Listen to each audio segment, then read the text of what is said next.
Je suis originaire de Banon, donc des Alpes d'Haute-Provence.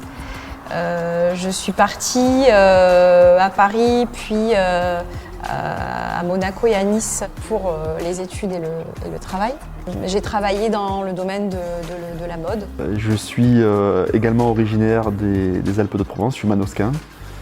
J'y ai passé une petite vingtaine d'années avant de partir effectivement à Paris, puis à Nice. Mon parcours, c'est une dizaine d'années dans le négoce de matériaux, puis dans les revêtements de sols sportifs. Donc j'ai fait du gazon synthétique un peu partout en France.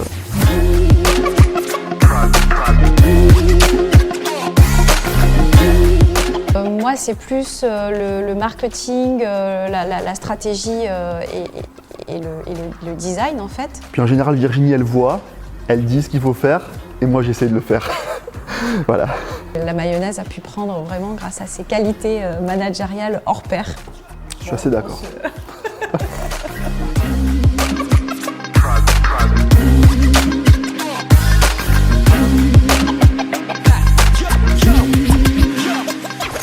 Alors Ephrem Fusion, c'est une manufacture de fours à bois qui existe depuis plus de 45 ans puisque ça a été créé en 1975 par Alain Ephrem et son père André Ephrem.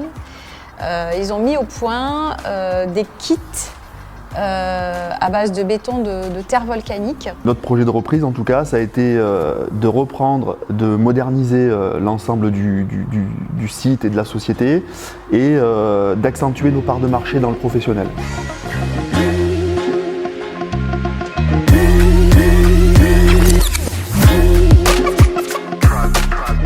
Comment on devient entrepreneur, c'est une question aussi d'opportunité, de rencontre. Et effectivement de conviction, de vouloir mener à bien quelque chose, de prendre le risque pour le faire. Je pense qu'il faut une vision déjà, c'est-à-dire qu'en fait il faut des visions à plusieurs niveaux, plusieurs échelles, une capacité à gérer rapidement, efficacement et de manière polyvalente. Donc une vision, je le disais, un projet et puis du courage.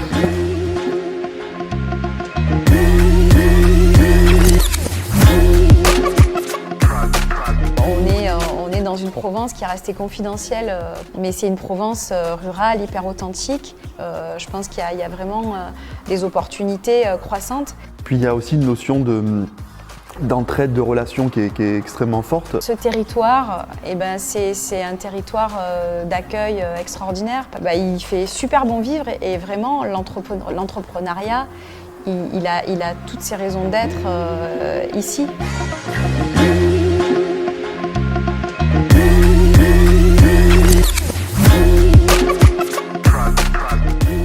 Mais notre plus grande fierté, c'est qu'on a vraiment des gens qui sont motivés, avec qui on travaille. On est vraiment une équipe, quoi. Et ça, c'est super important. On rencontre du monde, on embauche des gens. La boîte faisait un certain chiffre d'affaires, avait 5 ou 6 équivalents temps plein. On est à peu près 2 fois plus aujourd'hui. C'est probablement la plus grande fierté.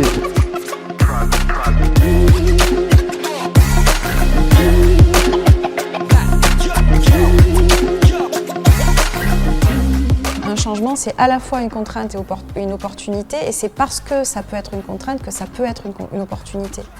En général, une contrainte, ça pose un cadre, je trouve, hein. Non mais je trouve. Et du coup, ça nous permet d'être, ça nous demande d'être créatif et d'être innovant. Après, c'est vrai que la vitesse à laquelle les changements s'imposent depuis 3 ans, dû aux divers événements, complique les choses. On se rend compte que les difficultés peuvent arriver d'un point de vue santé, médical, technique, social. Enfin, il y a vraiment divers sujets. En ce moment, on gère un sujet d'inflation extrêmement fort. Donc on travaille à la répercussion la plus faible sur nos produits, enfin, on a ces opportunités, mais ça exige de passer en revue l'ensemble du process de fabrication et du fonctionnement de la société pour être au top dans tous les... Voilà, donc ça impose une exigence extrême dans ces temps-là, quoi.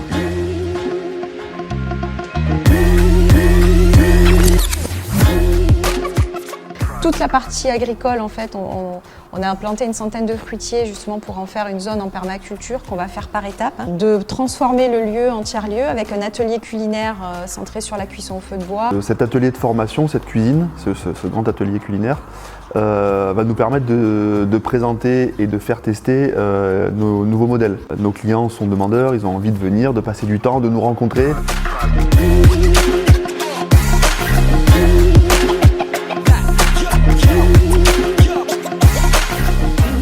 La montagne de Lure, parce que j'ai découvert notamment avec le musée Artemisia qu'il y avait une formidable biodiversité, quasiment unique. C'est pas Lure, moi c'est peut-être les petites routes par lesquelles je passe quand je viens bosser en vélo le matin, et ça suffit.